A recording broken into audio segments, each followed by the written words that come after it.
तो हेलो मेरे यारो, क्रिम्सन हार्ट वंडरर के इस अमेजिंग एपिसोड में आप सभी लोगों का स्वागत है। तो जैसा कि हम सभी लोगों ने लास्ट एपिसोड में देखा था कि आसमान में धमाके हो रहे होते हैं किसी क्रैकर की तरह, और इन सभी सीन्स को हमारा हीरो देखकर कह रहा होता है आखिर इतने सारे शक्तिशाली लोग और इतने शक्तिशाली अटैक्स कौन कर रहा है। उसके बाद हमारा सीन शिफ्ट हो जाता है और हम इस न्यू एपिसोड की शुरुआत में देखते हैं कि ग्वांगली जो कि आसमान में खड़ा होता है और वह कह रहा होता है कि स्कॉर्चिंग हेवन ब्लोइंग सी। और हम देखते हैं इसके इतना कहने के साथ उसकी फायर पावर और भी बढ़ती जा रही होती है और वह यहाँ पर अपने एक एंसेस्टर को बुलाते हुए कहता है कि एंसेस्टर झो मैनिफेस्ट थ्रो मी। और हम देखते हैं कि उसकी पावर और भी अचानक से बढ़ने लगती है और उसके बगल से एक ड्रैगन का फ्लेम निकलता है और वह कहता है कि बर्न। और इसके साथ ही उसके विरोध में जितने लड़ रहे वहाँ पे बंदे होते हैं जिन्होंने वहाँ पे फॉर्मेशन को क्रिएट करने की कोशिश की होती है वे सभी जल रहे होते हैं। और तभी दूसरा जो ड्रैगन का अटैक होता है वह सीधे मो और गोंग की ओर जाता है, जहाँ पर मो सामने की ओर आकर गोंग को बचाने की कोशिश करता है, बट दोनों ही जमीन में जाकर सीधे धाम से गिरते हैं। और हम देखते हैं कि वे दोनों खुद को किसी तरीके से संभाल रहे होते हैं और घसीटते हुए पीछे की ओर चले जाते हैं। और गोंग कहता है कि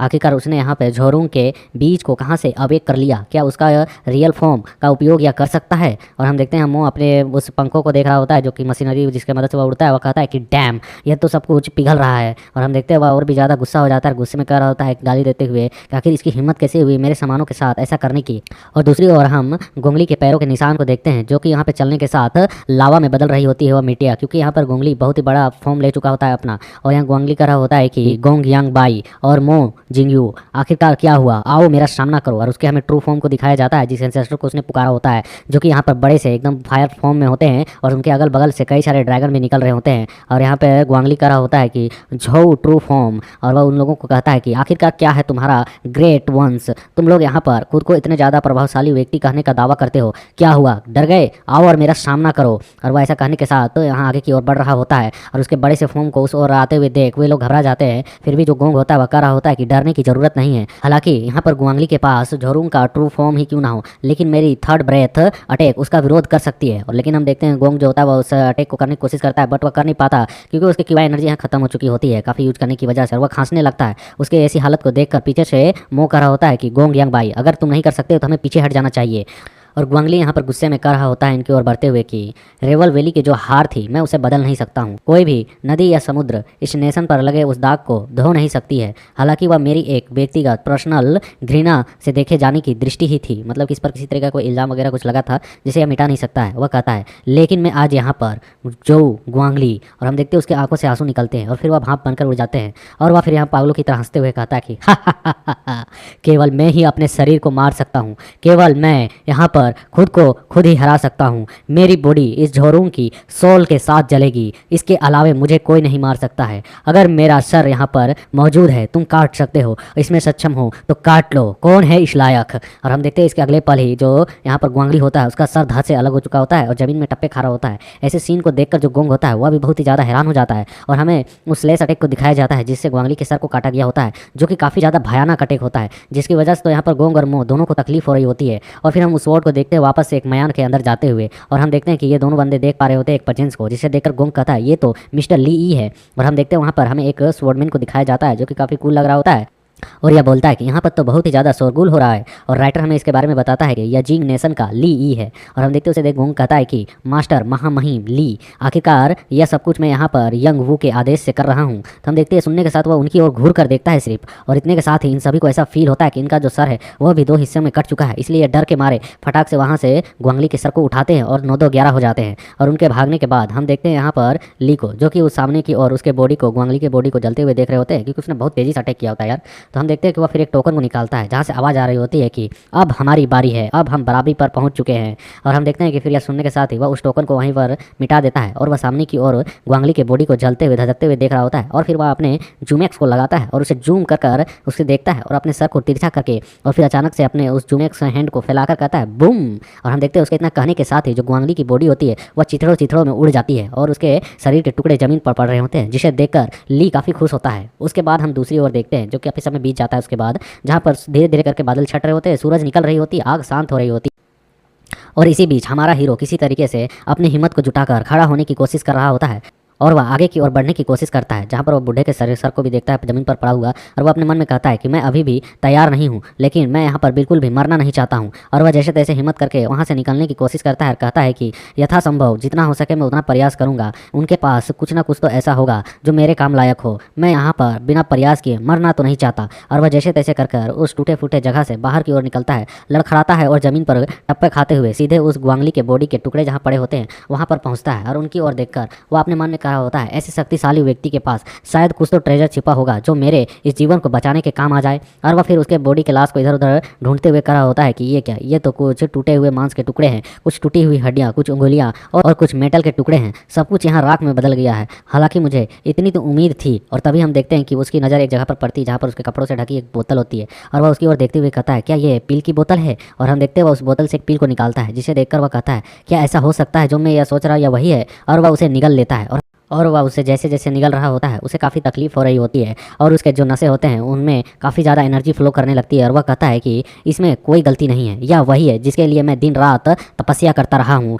कुछ ऐसा जो कभी मेरे पास भी था लेकिन अंत में मेरे से वह छीन लिया गया। और हम देखते हैं कि यहाँ पर इसकी बॉडी धीरे धीरे करके एक्टिवेट हो रही होती है, और इसके बोन्स के बीच से हमें इसके मेरिडियंस को दिखाया जाता है जिन्हें एनर्जी मिल रही होती है। और इसके बारे में बताया जाता है जिस पिल को उसने खाया होता है वह दरअसल मेरिडियन ओपनिंग पिल होती है। और हम देखते हैं उस पिल को खाने के साथ इसकी बॉडी बहुत ही ज़्यादा अजीब महसूस कर रही होती है, मानो इसकी बॉडी के अंदर बहुत ही ज़्यादा आग ही आग फैल गई हो। और वह तुरंत ही वहाँ पर खड़े होकर अपने आप को बेटर फील लेता है, और बस बेटर फील के साथ अपने आँखों को खोलकर सामने की ओर देखता है, और देखते हुए कहता है कि जब दाव मेरिडियंस प्रकट होती हैं तो जीवन में एक शक्तिशाली लहर उड़तोड़ पड़ती है, और जीवन की और जीने की क्षमता वापस लौट आती है। भाग्य की यह अप्रत्याशित खेल, अनजाना खेल अब बराबरी पर नहीं रहने वाला है। और हम देखते हैं कि यहाँ पर इसी तरह रात गुजरती है, और वह एक जगह पर उन सभी के कब्र को दफना देता है जो उस बर्फबारी में मारे गए थे बूढ़े लोग, उन लोगों को। और वह कह रहा होता है कि मेरे भिखारी भाइयों को मेरी मृत्यु के समय मेरी देखभाल करने के लिए धन्यवाद, और उस पावरफुल मार्शल आर्टिस्ट को भी मेरा बहुत बहुत धन्यवाद, जिनकी वजह से मुझे मेरिडियन ओपनिंग पिल मिल सकी और जिससे मेरी जान बच सकी। जिसने यहाँ पर तुम्हें दफनाया है वह कोई आम बंदा नहीं, दरअसल कोई ऐसा वैसा घुमक्कड़ नहीं है, मैं जुआंग नेशन का किंग है काउंटी के मेपल सिटी से हूँ। और हम देखते हैं कि उसके हाथ में भी काफ़ी चोट लगे होते हैं, और फिर भी वह कहता है कि मेरा नाम जियांग वांग है और हम इसे वांग कहेंगे। और ये अपना इंट्रोडक्शन देने के साथ वांग उन्हें ग्रीट करता है और कहता है कि आपको हेवन में शांति मिले। और यह कहने के साथ वह जाने लगता है, तभी उसे कुछ एनर्जी महसूस होती है, और वह सामने की ओर देखता है तो उसे एक हाफ मून एनर्जी नजर आती है, जिसे वह अपने हाथ में कलेक्ट कर लेता है, और उसके पकड़ने के साथ अपनी मुट्ठी को बंद करता है और कहता है आखिर ये है क्या। तभी उसे बहुत ही ज़्यादा अजीब महसूस होता है, और वह किसी और जगह पर पहुंच जाता है, और वह पहुंचकर वहां कहता है ये मैं कहाँ हूँ, क्या ये मेरी बॉडी का इनर पार्ट है। और वह कहता है कि आखिरकार वो वहाँ पे कौन है। और हम उसे एक के सामने एक बंदे के फिगर को देखते हैं जिसे वह कह रहा होता है हेलो, आखिरकार मैं पूछ सकता हूँ मैं कहाँ हूँ। तभी उसे यहाँ पर कुछ इंट्रोडक्शन बताए जाते हैं कि फीडबैक, दाउ simulation platform, sword auction platform, और उसे इस तरह की कुछ अजीब अजीब चीज़ें दिखाई दे रही होती हैं। और कुछ यहाँ पर बताई जाती हैं कि third seal, fourth seal, fifth seal, इस तरह करके 18 सील उसे नज़र आ रहे होते हैं, जिन्हें देखकर वह कुछ समझ नहीं पाता है। और फिर उसके सामने एक स्क्रॉल ओपन होता है, और वह कहता है कि अच्छा तो यहाँ पर 9th ग्रेड स्वॉर्ड डिसुलेशन प्लेटफॉर्म है, फर्स्ट लेवल दाउ सिमुलेशन प्लेटफॉर्म है। और ये इसके बारे में यहाँ पर इसके लेवल्स और इसकी एनर्जी के बारे में बताया जा रहा है कि अभी तुम्हें इन सभी चीज़ों को अचीव करना है। वह स्क्रॉल कर रही होती है कि खतरनाक सामना और बड़ा भोजन एक बड़ा सौदा साबित होता है, मतलब कि कुछ काम करोगे तो कुछ मिलेगा। और हम देखते हैं तभी इसके पास वह जो सोल बॉडी होती है वह एब्जॉर्ब होने के लिए इसकी ओर जाने लगती है, और वह कहता है 1 मिनट मेरे अंदर एक खिंचाव कहाँ से आ रहा है। और हम देखते हैं वह जो सोल बॉडी वहाँ खड़ी होती है वह इसके अंदर जाकर एब्जॉर्ब हो जाती है, और इसके दिमाग में एक आवाज़ गूंजती है कि respectfully welcome the master of the Dongzhen Zhu bless land. और यह सुनकर वह कहता है कि व्हाट, आखिरकार ये चीज़ें क्या हैं। और इसके दिमाग में चक्री की तरह कई सारे इन्फॉर्मेशन पुट किए जा रहे होते हैं, और इसे बताया जा रहा होता है कि यह ताइसू का इल्यूजन एरिया है, यहाँ सब कुछ एक अनुमान के अनुसार बताया जाता है। और मेज़बान मतलब कि मेहमान, आपकी जो शारीरिक शक्ति है वह बहुत ही कमज़ोर है, आपको काफ़ी नुकसान पहुँचाया गया है,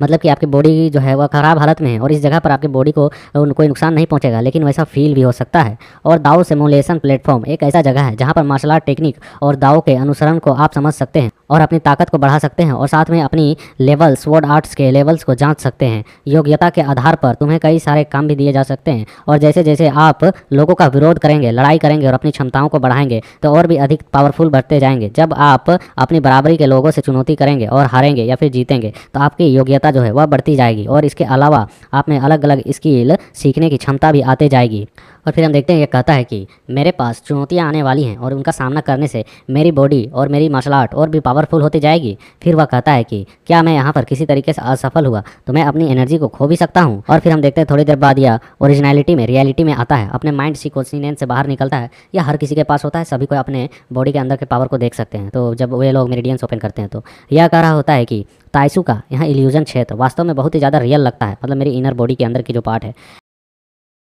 लेकिन यह जानकारी से मेरी काफ़ी मदद होगी और ये जानकारियाँ मेरे दिमाग में अभी भी उमड़ रही हैं, घूम रही हैं, लेकिन इसे पूरी तरह से समझना अभी भी इसे समझने में समय लगेगा। फिर वो अपने हैंड पर बने उस मून को देखते हुए कहता है, हालांकि मुझे सबसे पहले कुछ और महत्वपूर्ण काम करना है। इनर कोर्टयार्ड के जो चयन है वह बहुत ही ज़्यादा एकेडमी में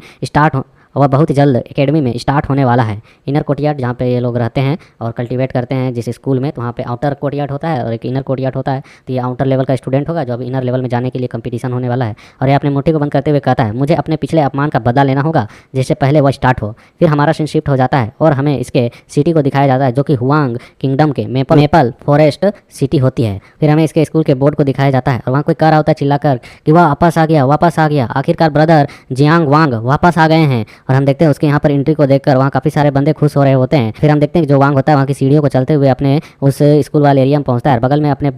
कंधे से अपने कंधे से उतार कर बस्के को लात मारता है। और फिर तभी हम देखते हैं वहाँ पर उसकी एक ब्रदर की एंट्री होती है जो कि यहाँ पे सोन ब्रदर होता है। वह कह रहा होता है कि जियांग आखिरकार निकनेम वाले बंदे यहाँ पर वापस आ गए है, हटो एक तरफ हो जाओ। और हम देखते हैं वह तेजी से आगे बढ़कर वांग को गले लगा लेता है और कहता है कि यह सचमुच में तुम हो कमीने, आखिरकार सबको लगा था कि तुम मारे गए हो, कहाँ थे तुम अब तक। और वह कह रहा होता है, तुमने अपने ब्रदर्स को व्यर्थ में परेशान किया, पता है तुम्हें खोजने के लिए मुझे क्या क्या परेशानियाँ झेलनी पड़ी है। तुमने यहाँ पर शपथ ली थी कि हम स्वान ब्रदर्स हैं, आखिरकार तुम यहाँ पर अपने ब्रदर डू को ऐसे छोड़कर कैसे जा सकते हो। तभी हम देखते हैं यहाँ पर उसके एक और मुंह बोले भाई, मतलब कि कसम खाए भाई का एंट्री होता है। ये लोग अपने अपने भाई का कसम खाते कि मैं तेरा भाई हूँ। तो यह कह रहा होता है कि यह बहुत ही खूब रहा, आखिरकार थर्ड ब्रदर तुम आखिरकार वापस तो आ गए, यही बहुत ही ज़्यादा मायने करती है। और इसके बारे में बताया जाता है कि यह भी स्वान ब्रदर सबसे बड़ा भाई ब्रदर लिंग है। और हम देखते हैं यहाँ पर एक और बंदे की एंट्री हो जाती है और वह भी इसे देखकर कराता है, होए आखिरकार तुम कहाँ थे अब तक, कहीं तुम मर तो नहीं गए थे, हमें ऐसा लग रहा था, बस भाग्य से तुम यहाँ पर चले आए, यही हमारे लिए बेहतर है। और फिर वह उसके कपड़ों को चेक करते हुए कहता है, लेकिन तुम्हारे यहाँ के कपड़े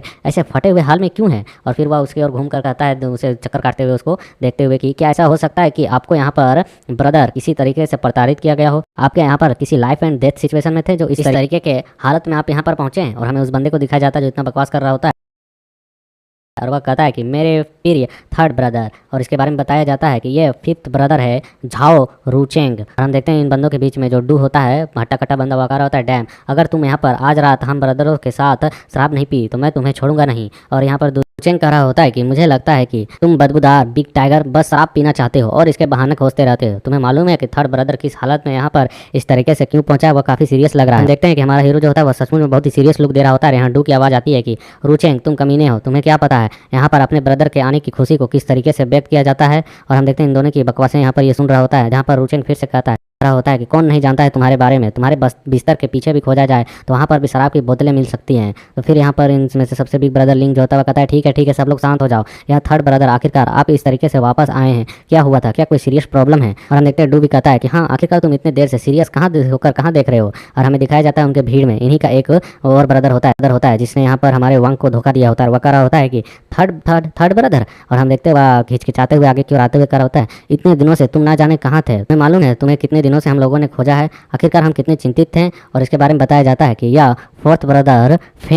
पेंग जू है। और यह जो फेंग होता है उसे देखकर यहाँ पर वांग सीरियस लुक देकर कह रहा होता है कि क्या इन 57 डेज में तुम मुझे मिस कर रहे थे, तुम्हारी सोच वाकई काफ़ी काबिलियत तारीफ है, क्या तुमने सचमुच में मेरी वापसी को लेकर कामना भी की थी। तो हम देखते हैं सुनकर वह कहता है, थर्ड ब्रदर जरूर तुम्हें किसी तरीके से गलतफहमी हुई है, आखिरकार तुम इस तरीके से क्रूर होकर मेरे लिए क्यों इन शब्दों का उपयोग कर रहे हो, क्या तुम्हें नहीं लगता है कि तुम्हारा ब्रदर तुम्हारे लिए चिंतित होगा और तुम्हें खोज रहा होगा, हम तो कितने परेशान थे। तो हम देखते हैं पीछे से डू भी कर रहा होता है, अरे आखिरकार तुम पेंग के साथ इस तरीके से बात क्यों कर रहे हो सेकंड ब्रदर। और हम देखते हैं यहाँ पर जो वांग होता है वह कहता है, बेशक मुझे खोजे बिना बस तुम यहाँ पर आराम से चैन से रह रहे थे। ये सुनकर हम देखते हैं कि रूचेंग कहता है कि बहुत हो गया, आखिरकार तुम लोग यहाँ पर पहले एक तरफ हो जाओ और यहाँ पर देखो कि यहाँ पर सेकंड ब्रदर क्या कर रहे हैं। और उसके बातों को सुनकर यहाँ पर बंदे बात करने लगते हैं कि आखिरकार बिग ब्रदर जियांग वांग के शब्दों में ऐसा छुपा हुआ अर्थ क्यों नजर आ रहा है। दूसरा कोई कह रहा होता है बकवास मत करो, आखिरकार फैंग के बारे में जानते हो ना, वह हमेशा से ही नेक रहा है, तो वह ऐसे उनके लिए कुछ क्यों समस्या खड़े करेंगे जिससे वांग ऐसे शब्द कहें। और इनमें से इनका जो सबसे बड़ा भाई होता है वह भी कह रहा होता है कि थर्ड ब्रदर आखिरकार इन दोनों में बहुत कुछ आपने सहा ऐसा लगता है, चलो पहले बैठो और धीरे धीरे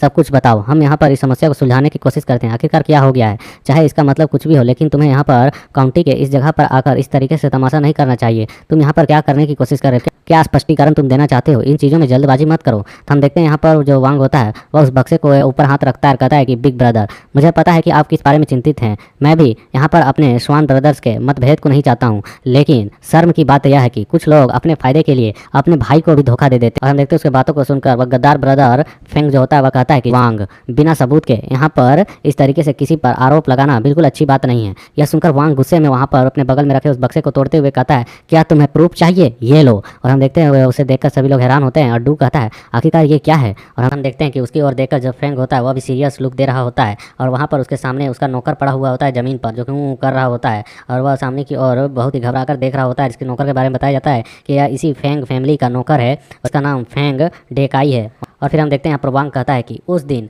आपके परिवार के इस नौकर ने आकर मुझे आमंत्रित किया और कहा कि तुमने मुझे उस नॉर्थर्न माउंटेन के डाकुओं को खत्म करने पर जो प्रतियोगिता में जीत हासिल कर मुझे मेरिडियन ओपनिंग पिल मिली थी, उसी के उपलक्ष्य में तुम मुझे कुछ पार्टी देना चाहते हो, इसलिए तुमने मुझे टावर पर शराब पीने के लिए बुलाया है, आमंत्रित किया है। जब मैं वहाँ पर पहुँचा तो तुम वहाँ पर नहीं थे और वहाँ पर तुम्हारे इस सर्वेंट ने मुझसे कहा, आगाह किया कि आइए और कृपया करके तब तक शराब पिए जब तक यंग मास्टर नहीं आते हैं, लेकिन इसने वहाँ पर उस शराब में पॉइजन मिला दिया जिससे मेरी बॉडी की हालत ख़राब होने लगी। और हम देखते हैं इतना सुनने के साथ ही जो फेंग होता है वह तेज़ी से अपने तलवार को निकालता है और सीधे जाकर अपने सर्वेंट के गर्दन को काट देता है, उसमें तलवार घुसेड़ देता है और कहता है कि तुम जानवर, तुम्हारी हिम्मत कैसे हुई फेंग फैमिली का नाम का उपयोग करके मेरे ब्रदर को इस तरीके की जगह पर बुलाकर उससे उसकी पिल छीनने की, तुम्हारी यह सज़ा केवल मौत है। और फिर हम देखते हैं यहाँ पर उसके सर्वेंट जो होता है वह मर चुका होता है और उसके गर्दन से तलवार को निकालते हुए यहाँ पर फेंग कहता है कि ये बेचारा गुलाम बस नहीं जानता है कि इसने क्या किया है, हमारे इस ब्रदरहुड के भाईचारे के बीच में यह कोई गलतफहमी पैदा कर रहा था, इसलिए मैंने इसे मार डाला है, मेरा यकीन करें। हम देखते हैं यहाँ पर यह सुनकर जो वांग जो होता है वह कहता है उससे कि मैं यहाँ पर यकीन तो करना चाहता हूँ, लेकिन मैंने इसके अलावा और भी कुछ चीज़ें धुंधली से देखी थी जिन पर मैं पूरी तरह से देखने के बाद विश्वास तो नहीं कर सकता हूँ। मैं यहाँ पर जानता था कि तुम यहाँ पर उसे देखने के साथ ही मार डालोगे, इसलिए मैंने पहले ही कबूल नामा लिखवाकर उस पर साइन करवा लिया था। यह सुनकर फेंग कहता है कि थर्ड ब्रदर, यह झूठ है, आपको यहाँ पर समझाने के लिए आखिरकार मैं फेंग पिंगजुंग क्या करूं जो तुम्हें यहाँ पर विश्वास होगा। यह सुनकर हम देखते हैं वांग कहता है कि इस नफरत को ख़त्म किया जा सकता है केवल एकमात्र मौत से। यह सुनकर हम देखते हैं यहाँ पर फेंग की बॉडी कांप जाती है और वह कहता है कि थर्ड ब्रदर, क्या तुम सचमुच में ऐसा ही करना चाहते हो। और वह अपने तलवार को कांपते हुए हाथ के साथ ऊपर की ओर उठाता है और उसके सामने की ओर करते हुए मगरमच्छ के आंसू बहाते हुए कहता है कि इस तरह से अगर तुम इस परेशानी को ख़त्म करना चाहते हो तो ठीक है, ये रही तलवार, मैंने पहले उस गुलाम को उसकी सज़ा दे दी थी, लेकिन इसके बावजूद उसने यहाँ पर मेरी फैमिली का नाम का इस्तेमाल किया जिसके लिए मैं ही जिम्मेदार हूँ। अगर मेरे थर्ड ब्रदर की गुस्सा मुझे मारकर शांत होती है